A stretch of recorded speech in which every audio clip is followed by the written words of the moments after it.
Assalamualaikum warahmatullahi wabarakatuh. Selamat pagi peserta didik Ibu kelas 8. Semangat untuk belajar dari rumah. Untuk mengawali pembelajaran, marilah kita sama-sama mengucapkan basmalah. Bismillahirrahmanirrahim. Tujuan pembelajaran kita hari ini adalah peserta didik mampu memahami struktur teks berita. Sedangkan materi pembelajaran kita nanti silakan diperhatikan di slide selanjutnya. Terima kasih. Untuk materi pembelajaran kita yaitu adalah struktur teks berita. Struktur teks berita dibagi menjadi 4. Yang pertama judul. Nah, judul itu adalah kata kunci yang mewakili keseluruhan isi berita. Sedangkan teras berita atau lead berita itu adalah bagian yang sangat penting dari berita. Di dalam teras berita terangkum inti dari keseluruhan isi berita. Teras atau lead berita ditulis pada paragraf pertama sebuah berita. Lead merupakan unsur penting sebuah berita. Lead menentukan isi berita akan dibaca atau tidak. Lead merupakan saripati berita. Lead melukiskan seluruh berita secara singkat. Unsur penting berita yaitu 5W plus 1H. Pada umumnya ditulis pada paragraf pertama dan kedua. Paragraf tersebut diperlukan untuk merangkum atau meringkas berita yang disusun. Paragraf tersebut menjadi jantung dari satu berita. Nah, untuk lead atau teras berita setidaknya mengandung jawaban atas pertanyaan apa, siapa, kapan, dan di mana. Sementara itu, pertanyaan mengapa dan bagaimana dapat ditemukan pada bagian tubuh berita. Lead yang baik sudah direncanakan terlebih dahulu dengan hati-hati agar dapat menarik perhatian pembaca. Lead disusun dengan model piramida terbalik. Bagian lead adalah kepala berita, sedangkan selebihnya adalah tubuh berita yang berfungsi menjelaskan atau memaparkan peristiwa secara jelas. Dan ekor berita berisi informasi kurang penting. Nah, lead terdiri atas 1 atau 2 kalimat. Jika lead terdiri atas 2 kalimat, kalimat pertama harus berisi kunci pemikiran. Kalimat kedua berisi faktor penting lain. Usahakan kalimat-kalimat dalam lead tidak diulangi. Usahakan kalimat-kalimat dalam lead berita singkat dan mengena pada sasaran. Lead yang baik memudahkan pembaca memahami maksud berita. Yang ketiga yaitu adalah strukturnya itu ada tubuh berita. Tubuh berita merupakan tempat berita berada.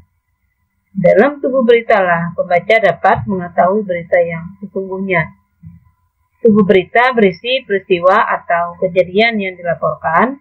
Bahasa yang digunakan dalam berita itu adalah menggunakan bahasa yang singkat, padat, dan jelas.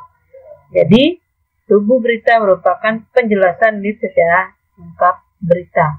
Dan yang keempat, yaitu adalah ekor berita. Ekor berita berisi informasi kurang penting. Bagian ini berada setelah kepala dan tubuh berita. Bagian ini tidak memiliki kaitan langsung dengan judul berita. Dengan struktur penyajian itulah, susunan informasi dalam suatu berita tersaji dalam bentuk piramida terbalik. Bagian awal merupakan bagian penting dan semakin ke bawah berita itu merupakan pemerincian yang kurang penting. Dengan kata lain, segi kepentingan informasi semakin ke bawah semakin berkurang. Sebaliknya, informasi paling penting berada di bagian atas. Untuk contoh penyajian piramida terbaliknya nanti silakan kalian perhatikan slide.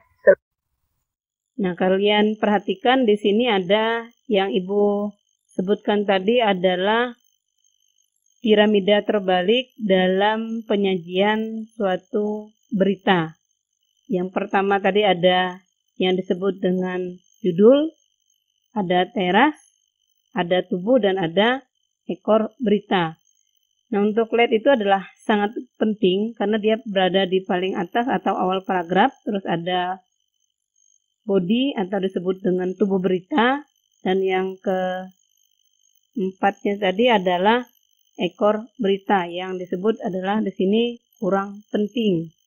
Nah, diperhatikan, Ibu akan memberikan contoh bagaimana jika nanti Ibu memberikan soal membuat struktur teks berita yang Ibu sajikan ke kalian. Jadi biarkan lebih memahami dan mengerti. Di sini Ibu contohkan yang disebut dengan judul itu adalah, di sini judulnya Prestasi Nadiem Makarim. Itu adalah judul berita. Nah, yang teras berita di sini ada di paragraf pertama. Ibu bacakan.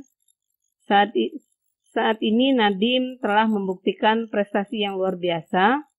Setidaknya ada lebih 10.000 supir ojek yang tergabung dalam Gojek. Salah satu sumber peningkatan yang drastis karena adanya aplikasi berbasiskan Android. Ini adalah teras berita. Terus yang disebut dengan tubuh berita, ini kalian perhatikan yang tubuh berita, itu ada di paragraf kedua. PT Gojek Indonesia merupakan penyedia jasa transportasi ojek di Indonesia yang berkembang pesat setelah meluncurkan aplikasi di ponsel pada awal 2015. Pada awalnya Nadiem Makarim adalah seorang pengguna jasa ojek. Ia melihat permasalahan utama tukang ojek adalah waktu tidak produktif yang besar, seperti mangkal dan menunggu penumpang. Saat di pangkalan ojek, pengemudi ojek harus bergiliran dengan pengemudi ojek lainnya. Di sisi lain, para pengguna ojek juga merasa malas untuk berjalan mencari pangkalan ojek. Di kota-kota besar, orang lebih suka menggunakan taksi karena lebih mudah dicari. Ini adalah tubuh berita. Nah, sedangkan yang disebut dengan ekor berita, ini ada di paragraf ketiga.